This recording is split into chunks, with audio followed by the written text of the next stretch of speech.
से राधे राधे महाराज जी।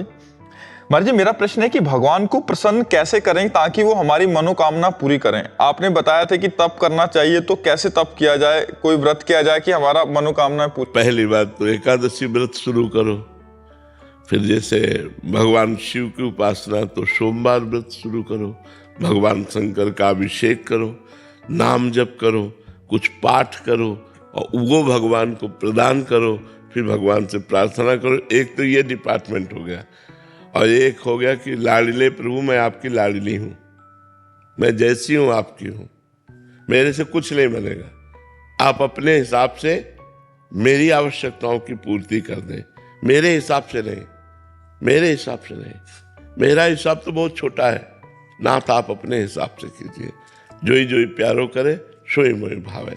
ये बड़ा मस्ती का मार्ग है जो दूसरा बताया। पहले वाला वो एक दुकानदारी का मार्ग है कि जो हम किया उसका फल दे दीजिए, और इसमें किए का फल नहीं है, इसमें मैं आपकी हूं।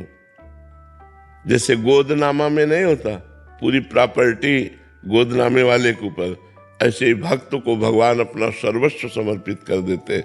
भक्त जब अपना भगवान को सर्वस्व समर्पित कर देता है तो भगवान अपना सर्वस्व समर्पित कर देते हैं।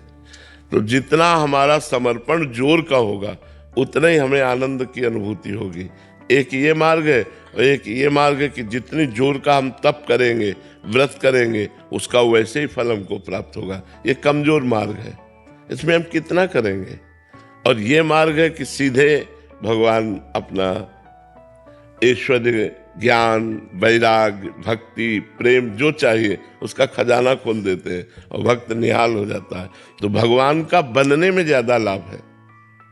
भगवान के लिए साधना करना, भगवान के बन के, ये और उत्तम बात है। अपने लिए साधना करना ये छोटी बात है, भगवान के होना ये बड़ी बात है, और भगवान के बन के भगवान के लिए साधना करना ये बहुत बड़ी बात है।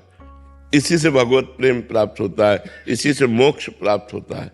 तो हम लोगों की आवश्यकताएं तो है। हम आपको सच्ची बताएं, भगवान के हो जाने में इतना आनंद है कि हम तुम्हें कुछ कह नहीं सकते। आप कह सकती होगी कि आपने तपस्या किया, अब तो क्या मेरे जीवन की तपस्या का फल ये संसार की झूठी माया है जो मरने के बाद साथ नहीं जाती है? नहीं, हमारी तपस्या का फल अगर ये है तब तो बहुत बेकार है। नहीं, भजन का फल ये नहीं है, भजन का ब्याज ये है। मूल फल तो भगवान का परमानंद प्राप्त होना, भगवान की प्राप्ति होना, दुखों से छूट जाना, सदा सदा के लिए दुखों से पिंड छूट जाना, ये भगवान के भजन का फल है। तो हमने 3 बातें बताई। भगवान से चाह पूर्ति करने के लिए भगवान की जो भजन शैली है, व्रत है, उपवास है, तीर्थ यातन है, दान पुण्य है, इनको करें तो हमारी कामनाओं की पूर्ति होगी। दूसरी बात, बड़े जोर की, मैं भगवान का भगवान, मेरे नाथ आप मेरे स्वामी हो, मेरे पिता हो, मैं और किससे मांगूं? ये अपनापन, ये बहुत जोर की बात है। भगवान के होके अपनी आवश्यकताओं की पूर्ति करना। तीसरी बात, भगवान के लिए, भगवान के होके भजन करना, ये बहुत जोर की बात हो गई। अब हमें चिंता नहीं आगे क्या होना है, आप खुद देखिए आपको आगे क्या करना है। वो बड़ी मस्ती की बात होती, बड़ी मस्ती की बात होती। कदम कदम पर प्रभु की कृपा और प्यार दिखाई देता है कि हमारे प्रभु कितना हमें प्यार करते हैं। ये तब दिखाई देता है जब भगवान के होके और भगवान के लिए भजन किया जाता है, तब ये जोर की बात आती है। महाराज जी